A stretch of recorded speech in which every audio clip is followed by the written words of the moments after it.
This is my second session of PRP Vampire Treatment at dito ko pa rin yung pinagawa sa Hale Skin Aesthetic Beauty Lunch in Imus, Cavite. Nakakababa naman talaga ng self-confidence kapag may mga acne and deep scars tayo sa face.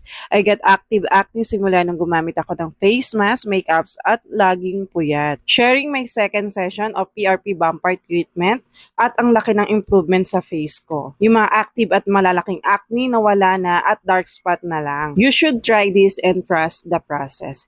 Why I love vampire treatment? Napakadaming benefits na ibibigay sa skin natin. It improves the appearance of acne scars, reduces the size of the skin pores, improve the wrinkles and fine lines, reduces skin pigmentation, improve your skin texture, and gives you a youthful glow and smooth skin. Ito ay isang way na makakatulong para bumalik ang self-confidence natin at hindi na makaranas ng pangungutya sa iba. If you love yourself, get pamper at Hale Skin Aesthetic Beauty Lunch, Imus, Cavite. Aalagaan